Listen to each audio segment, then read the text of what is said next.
മേളം കൂടി വേണമായിരുന്നു. അതിന് ഇത് റിപ്പബ്ലിക് ഡേയുടെ പരേഡ് അല്ല. അറ്റൻഷൻ. ഓക്കെ, ആ വാള് താത്തി വെക്ക്. ആ വാളും പരിചയൊക്കെ പൊക്കി പിടി. അങ്ങ് പൊക്കി പിടിക്കടാ. ഇത് മതിയോ? അതിന്റെ പരിപാടിക്ക് വിളിക്കാതെ ഓസിന് വന്നവരൊക്കെ ഇറങ്ങിപ്പോ. ഇതെങ്ങനെ കണ്ടുപിടിച്ചു? നമുക്ക് പോവാം. എന്തോ ഇതൊക്കെ ഇവരാണാ? നമ്മുടെ രാജ്യത്തുള്ളതാണ്. ഇതൊക്കെ നമ്മുടെ ആൾക്കാരാ. യുദ്ധം വിളിച്ചൊരു ഒറ്റ മനുഷ്യനും കാണില്ലല്ലോ. അപ്പൊ മുട്ടക്കറി ഉണ്ടെന്നപ്പോ വന്നേക്കണുണ്ട്. ഇന്ന് മുട്ടക്കറിയാർന്നാ എന്നോട് പറഞ്ഞില്ലല്ലോ. ഇതേ മുട്ട വട്ടം കയറിയേക്കണു. മുമ്പിന്ന് മാറ്. ഇനി കുറച്ച് ആറ്റിറ്റ്യൂഡ് ഇട്ട് നിൽക്കാം. ഇതാരടെ കുതിരവണ്ണിൽ കസേര വെക്കാൻ മറന്നുപോയേ? അയ്യോ, ഞാനങ്ങ് മറന്നു. എന്നെ വിളിച്ച ഫിയറായോ? റോഡിന്റെ വട്ടം കയറി നിക്കാതെ മൂലയിട്ട് മാറി. ഓക്കെ, എന്നാ പൊക്കോ. എല്ലാരും വാള് വെക്ക്. ഉത്തരവ് പ്രഭു. നിന്നോട് ഈ വാള് വെക്കാനാണാ പറഞ്ഞേ? നീട്ടി വെക്ക്. ഇനി നീട്ടി വെച്ചിട്ടാണ് മേത്തോട് തിരികാൻ. വേഗം കേറുവാ. ഇതെന്തോ സ്റ്റെപ്പാ. ശരിയാട്ടാ, ഞാൻ എപ്പോഴേ പറഞ്ഞത് ആ കമ്മ്യൂണിറ്റി ഹാളിൽ പരിപാടി വെച്ചാൽ മതിന്ന്. എന്നാ തണുപ്പ. വെളിച്ചെണ്ണയാണോ? അതല്ല ഇത്. ഇതായിരുന്നു സെറ്റപ്പ് പുള്ളി എടുത്തോട്ടെ. അങ്ങനല്ല, ആ വെൽഡ് ചെയ്ത ഭാഗം മുമ്പിട്ടു. ഇങ്ങനെയാണ്. അങ്ങനെ തന്നെ. ഞാൻ വെൽഡ് ചെയ്തതാ. വെച്ചോ. കൊള്ളാം. ഇതൊക്കെ ഏതാക്കറി കടയെന്നാണാവോ? ഇതാ രാജനല്ല, പൽവാൽ ദേവൻ. എന്റെ മകൻ. ഇത് കൂട്ടശ്ശരാലോ. ഇത് ഞാനെങ്ങനെ വായിക്കണേ? അങ്ങ് വായിക്കുന്നേ. നേരവണ്ണം മലയാളം അറിയാൻ പാടില്ല, പിന്നെ ഇംഗ്ലീഷ്. അതെ, നീ എന്തെങ്കിലും ഒന്ന് പറ. എന്നെ രാജാവാക്കാൻ വേണ്ടി കള്ളോട്ട് ചെയ്ത് എല്ലാവർക്കും നന്ദി. ആകെ ഇവിടെ 100 വോട്ടുള്ളൂ. പക്ഷെ ഇവനെങ്ങനെ 1500 വോട്ടിന്റെ ഭൂരിപക്ഷം കിട്ടിയത് എനിക്കറിയാൻ പാടില്ലട്ടാ. കൊള്ളത്തരം കാണിക്കുകയാണെങ്കിലും ഒരു മയത്തിലൊക്കെ കാണിക്കണ്ടേ? ഖുഷിയും വേണമായിരുന്നു. പൽവാൽദേവൻ എല്ലാവരും കൂടി ഒരു ജയ് കൊടുക്ക്. ജയ്. ആരെങ്കിലൊക്കെ ഒന്ന് വിളിക്കണ. ഒരു 4 പേരും കൂടി ജയ് വിളിക്കണെങ്കിൽ 5 പേരായേനെ. പിള്ളേര് നാണം കെടുത്തി കളഞ്ഞല്ലേ. അവന്റെ ഹെൽമെറ്റിൽ നെറ്റ് ഉണ്ടല്ലോ. ഇത് പിടിച്ചോ. അവന്റെ കണ്ണീട്ട് തേച്ച് വെക്കി. അവന് ലെവൽ 1 ഹെൽമെറ്റ് കൊടുത്താൽ മതിട്ടാ.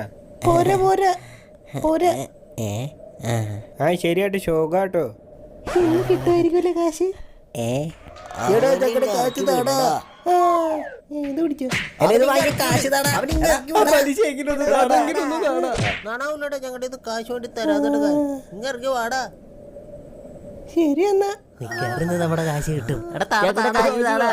ഇതൊന്നൊരു മൈൻഡ് ഇല്ലാതെ പോണേ. മാമന്റെ മോൻ കലക്കണോട്ടോ. ഇതിപ്പോ എന്താ പറയാ, പണ്ടാരും മറന്നു പോയില്ല. വേണ്ട, വായിക്കറിയില്ല. എന്നെ പോലെ തന്നെയല്ല. മഹേന്ദ്ര ബാഹുബലി എന്ന ഞാൻ. തരാൻ പറ്റില്ല, ഇറങ്ങി പോടാ. എന്നെ പിടിക്കാൻ പോയി തല്ലിട്ട് വരാം. എന്ത് മനുഷ്യരാടാ. ഇത്ര ആൾക്ക് കടം കൊടുക്കാനുണ്ടോ? കുത്തുവാളെടുക്കൂലോ. ഇവർക്ക് 2 ടർപ്പായി ഒലിച്ചേട്ടാൻ പാടില്ല. എന്ത് വെയില. അമരേന്ദ്ര ബാഹുബലി എന്ന ഞാൻ. ചേട്ടാ, ഇതന്നെയല്ലേ ഒരു പ്രാവശ്യം പറഞ്ഞേ. ബാക്കി പറ. രാജ്യത്തിന്റെ സ്വത്ത് നശിപ്പിക്കാമെന്നും സംരക്ഷിക്കാമെന്നും. എന്നത്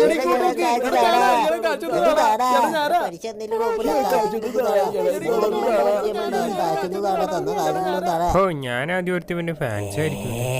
എന്ത് നിന്റെ തലയോട്ടി പട്ടിക്കിട്ട് കൊടുക്കും. മേലനങ്ങാതെ സമ്പാദിക്കാമെന്നും. അത് കൊള്ളാട്ടാ. രാജഗാമി ശിവര. എന്നത്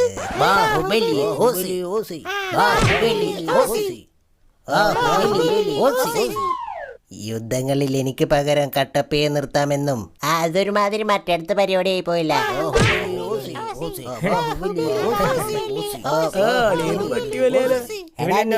മാമാന്ന് വിളിക്കണ്ടട്ടാ. അതെ, നിങ്ങളുടെ കൊട്ടു പോരാട്ടെ. ആദ്യം കഴിഞ്ഞ രത്ത് കാച്ചട മോനെ ഡയലോഗ് അടിക്കാതെ. നമ്മുടെ വാളിന് മൂർച്ചയൊക്കെ ഉണ്ടായിരുന്ന സന്തോഷായി.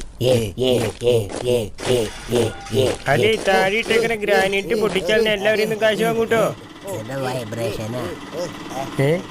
ഇതെന്തോ ഓട്ടോറിക്ഷ? മുണ്ട് ഒരു നിക്കറിട്ടൂടെ? ഈ കട്ടപ്പ കുടിക്കാൻ കുറച്ച് വെള്ളം കൊണ്ടുവന്നേരോ. ഗുളികം പിടിച്ച സമയത്ത് ഇതെന്താ മസാജറോ? പൊങ്ങലോന് എന്നാ എന്റെ പാത്രം പോയിക്കേ വീണ്ടുമുള്ള ഈ ആനയുടെ ഒരു കാര്യം. അയോധ്യ നോക്കിയേ.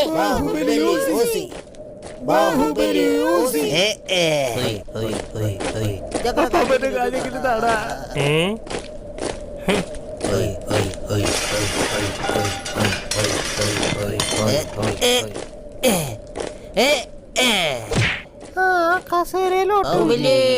ഇത് ഏത് പാൻ മസാല കടയിൽ നിന്ന് എടുത്തുകൊണ്ട് വന്ന കൂടെയാടാ പാൻ മസാലയിൽ ഐസ്ക്രീം കട